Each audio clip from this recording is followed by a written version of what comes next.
Hello, my dear friend.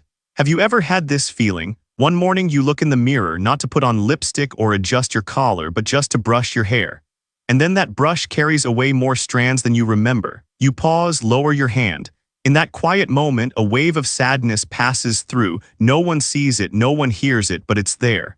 No one prepared us for this. No one told us that turning 60 doesn't just bring fine lines, it also takes away the strands of hair we once loved.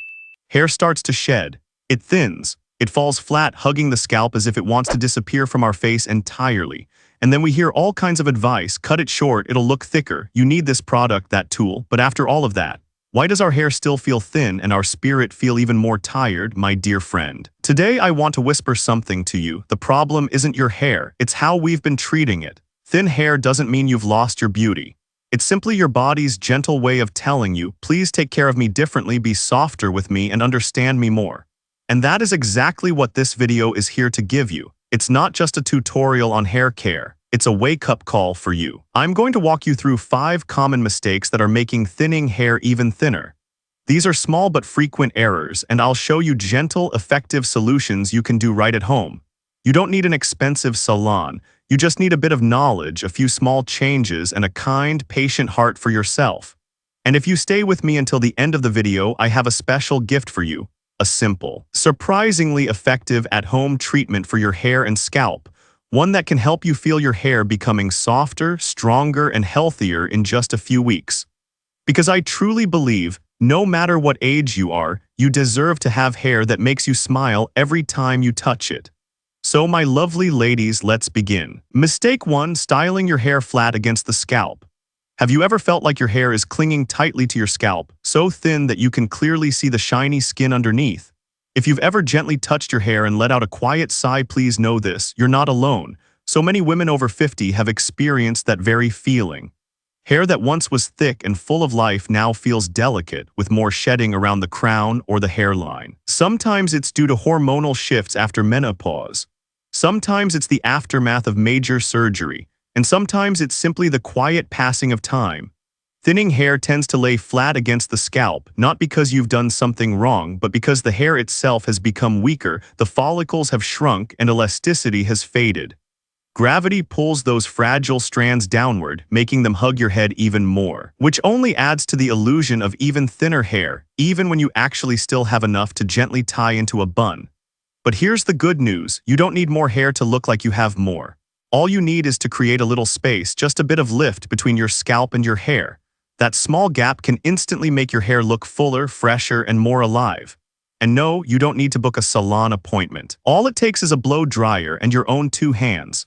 After washing your hair, gently pat it dry with a soft towel until it's damp, not soaking wet. Then flip your head forward, letting your hair fall in front of your face. In this position, gravity becomes your ally. It pulls the hair away from your scalp. Next, turn your blow dryer to medium heat. Using your fingers, no brush necessary, gently lift sections of hair at the roots. Move your fingers from your forehead from your temples to the nape of your neck, drying for about a minute. That's all it takes for your hair to begin to breathe. Gently, naturally, no harsh styling, and yet the difference is real. Want to boost the result even more? Use a bit of volumizing mousse. A lightweight mousse under $10 from Walgreens, Target, or CVS can work wonders. Look for one that's light, free of heavy oils or silicones. After towel drying your hair, take a walnut-sized amount of mousse and work it into the roots. Then follow the same blow-dry technique I just shared. Many women have tried this and been genuinely surprised. Their hair didn't magically grow thicker, but it felt supported, uplifted, awakened. And more importantly, they walked away with something even better, confidence. That sense that yes, they can still be beautiful, still be soft, still glow, just in a different way. Not by having more, but by doing what's right for where they are now. So if you're in a season where your hair is thinning, shedding, or feeling weaker, I want you to hear this. You've done nothing wrong. You're not to blame. You're simply stepping into a stage where your hair needs a new kind of love from you. And starting today, begin with one simple act. Flip your head. Lift your hair and whisper to yourself, I am still beautiful, in my own way. Mistake 2. Cutting your hair too short, thinking it will make it look thicker. My dear friend, there's one mistake that keeps repeating itself. If your hair is thinning, just cut it short, it'll look fuller. It sounds reasonable, but in reality, for hair that's already fine, fragile, and thinning with age, this is one of the most common missteps. Thin hair is not like thick hair. When you cut it too short, you're not just reducing volume you already have so little of, you're also stripping away the natural movement that brings softness, flow, and life to your hair. What's left often clings stiffly to the scalp, revealing a rigid style with no grace or dimension. So many women have walked out of salons with neat, cropped cuts only to look in the mirror and see a version of themselves that no longer feels like them. The same pixie cuts applied over and over. The lines too high, too straight, too by the book.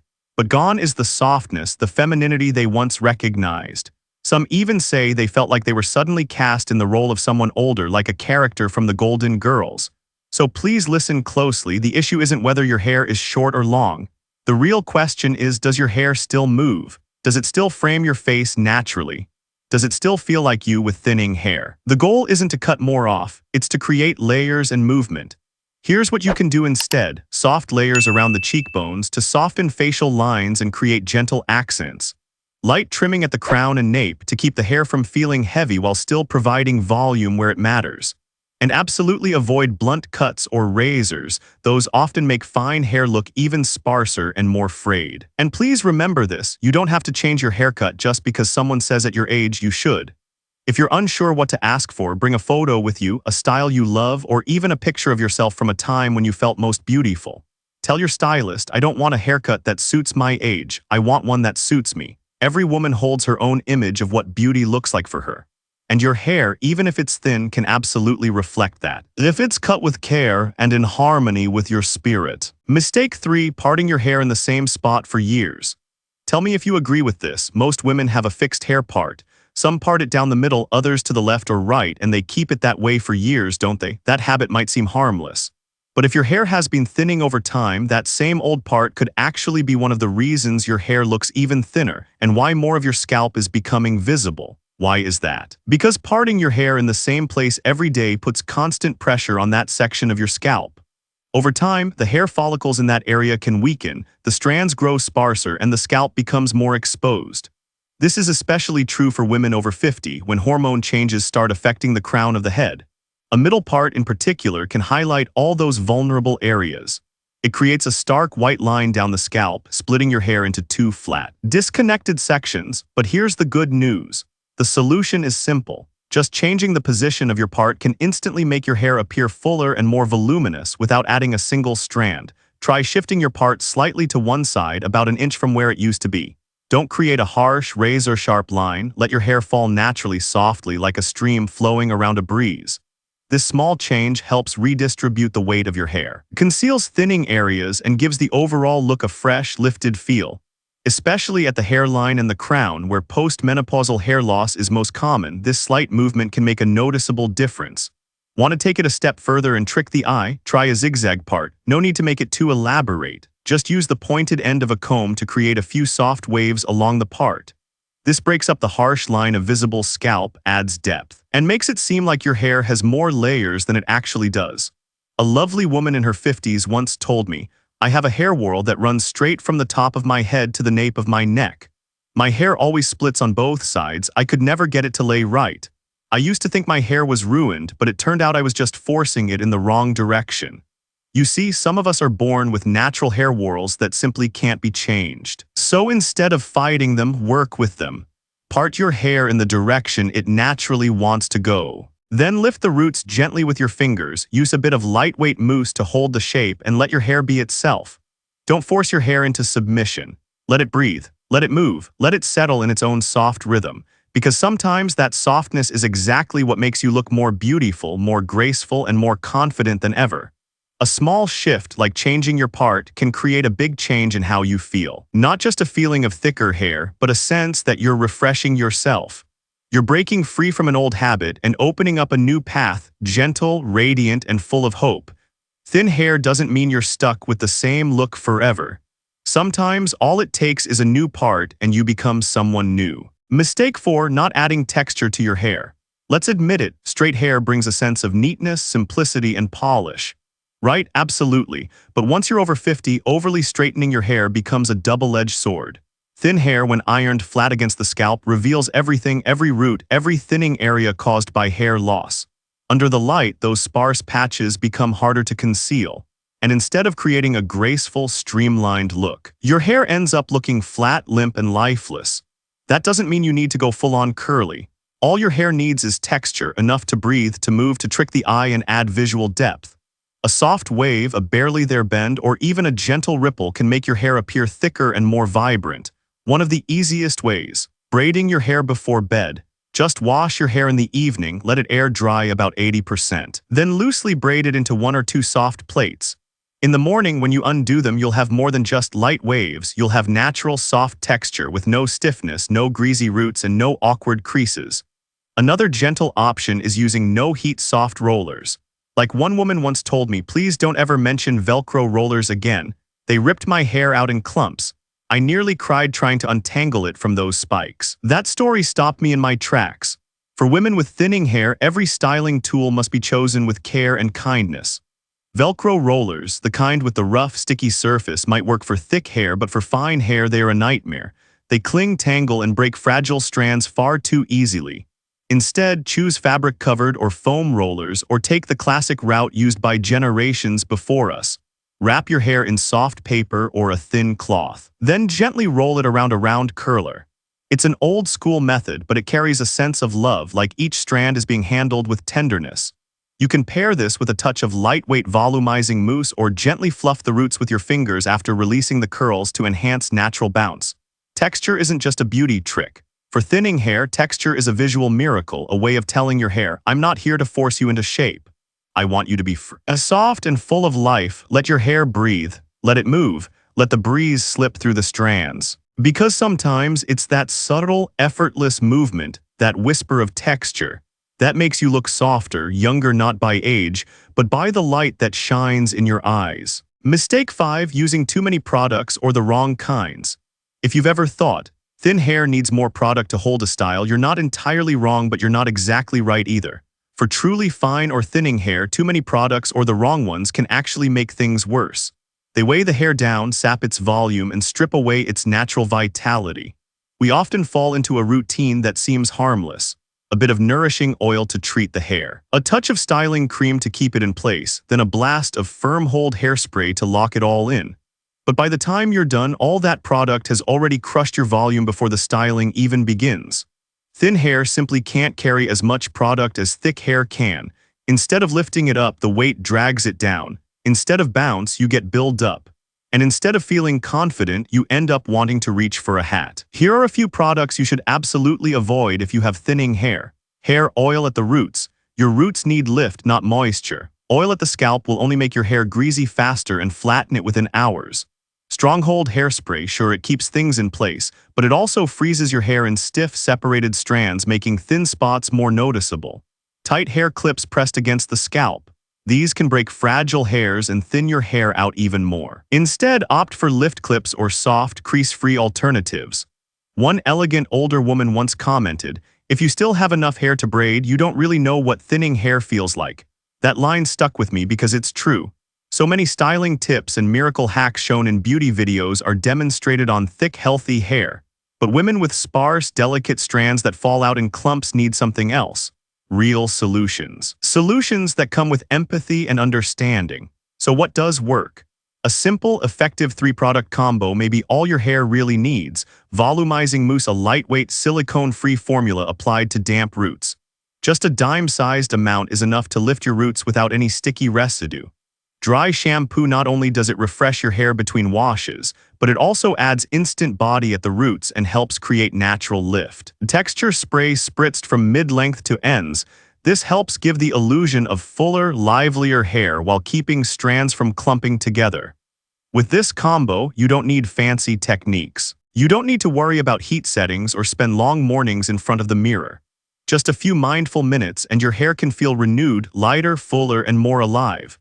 I've always believed thinning hair doesn't need more complexity. It needs less damage and just a little more kindness, a little more listening. So the next time you're about to add something to your hair, pause for a second and ask yourself, is this helping my hair come alive? Or is it weighing it down even more? And now let's talk about something else, nutrition for your hair. You might be using all kinds of mouses and sprays, but if your body is low on iron or vitamin D, then all those efforts are like tending to a tree without ever watering it. After 60, hair isn't just about how we look, it becomes a reflection of our inner health where every meal, every supplement we take leaves its trace in each strand. So what actually nourishes the hair? Iron, because without it, your hair may fall out in clumps and you won't understand why. Vitamin D to awaken hair follicles that have been dormant for years. Zinc to balance scalp oil and help your hair stay fresh and strong. Biotin, a familiar name in hair growth products, and for good reason, it's essential in the formation of new hair. And finally, protein, because your hair is made of keratin, a protein. If you're not eating enough of it, your hair becomes weak and brittle. But don't worry. My friend, you don't need a complicated diet. Here's a simple suggestion: salmon, eggs, beans, and leafy greens like spinach, or if you're vegetarian, oats, lentils, and spirulina. Remember, every meal is an opportunity to feed your hair from the inside out. Now, what about supplements? Only take them if you've had your blood tested and know exactly what you're deficient in. Taking too much, even of biotin or iron, can backfire. The best advice: talk to your doctor. They'll guide you with precision and care. Hair doesn't grow stronger on its own. It needs a healthy body to grow from, and that healthy body begins with you, with the choices you make at every meal. Simple, gentle, but powerful enough to spark real change. As promised, here are 3 steps you can take to care for your scalp right at home. This is a method I've personally followed for years, and it not only helps you grow stronger, healthier hair, but it can also save you hundreds of dollars in weekly salon visits. Step 1. Gentle cleansing. You don't need to wash your hair every day. Instead, use a sulfate-free shampoo with a gentle pH 2 to 3 times a week. While washing, use your fingertips to massage your scalp, never your nails, to avoid scratching or damaging the skin. Slow, circular motions not only cleanse effectively but also stimulate blood flow, which nourishes the hair follicles more deeply. Step 2. Exfoliate the scalp. Once or twice a week, remove excess oil, dead skin cells, and product buildup. You can use a store-bought scalp scrub or make your own at home by mixing brown sugar with a little coconut oil. Apply to the scalp, gently massage, and rinse thoroughly. That cooling, refreshed feeling afterward will remind you just how good it feels when your scalp can finally breathe. Step 3. Stimulate circulation through massage. Just 2 to 3 minutes a day is enough. Use your fingertips or a soft shampoo brush to make small circular motions across the crown or along your hairline. You can also use a scalp massager. But honestly, your own hands are often the best tool you have. Want to take it one step further? Try a scalp serum. Look for formulas with niacinamide, rosemary extract, or caffeine. They can support circulation and help awaken dormant follicles. Don't worry, these won't make your hair greasy or heavy. Apply just 2 to 3 times a week. There's no need to use them daily. It's a small act, but it brings with it a sense of loving care. And there's one more thing, something that might seem small but has a big impact on your hair: the pillow you sleep on each night. Cotton pillowcases tend to absorb moisture from both your hair and scalp. They also create friction, which can cause hair breakage as you toss and turn in your sleep. If possible, switch to silk or satin pillowcases. These softer fabrics help retain moisture, reduce breakage, and soothe the scalp, so you can wake up with hair that feels fuller, softer, and healthier. Thin hair doesn't mean weak hair. It just needs to be cared for a little differently, with more subtlety, more gentleness, and starting from within, from your scalp. You don't need expensive products. You don't need complicated beauty tricks. All you need is a little patience, a little understanding, and you'll begin to see real, lasting change. My dear friend, thinning hair does not define you. It doesn't measure your worth, and it certainly doesn't tell the story of your life. But I understand, our hair is still a part of our image. And sometimes it touches something deep inside us, our self-esteem, every time we catch our reflection in the mirror. If you've ever felt sad because of your thinning hair, if you've ever hesitated when the wind blew, afraid your scalp might show, if you've ever turned down an invitation because you didn't feel your hair looked good enough, then today, I want to ask you to pause and gently forgive yourself. Not because you did anything wrong, but because it's time to see your hair through a different lens, with understanding, with gratitude, and with the eyes of a woman learning to love herself in her most mature, radiant form. Because whether you're 60, 70, or 80, you still have the right to shine. Not by trying to look like someone else, not by having thick, voluminous waves or elaborate curls, but by simply being you, gentle, experienced, and glowing with the light of wisdom. Remember this: thinning hair is not a reason to shrink yourself. If anything, it's the reason to reclaim your beauty exactly as you are today. A beauty that is soft, elegant, and deeply self-assured. So if you see yourself in any part of what I've shared today, if you felt seen or comforted in some way. Leave a heart in the comments. Just one small act of love for yourself, because you deserve to be cherished not just by others but by your own heart. And if you're looking for space to continue this journey of self-care with gentleness and understanding, please like this video, share your thoughts in the comments, and subscribe to Timeless Women Over 50. Here we don't just talk about hair, clothes, or beauty products. We talk about courage, renewal, and the ageless beauty of a woman who's lived. I'll see you in the next video, because the journey of loving yourself is never too late to begin.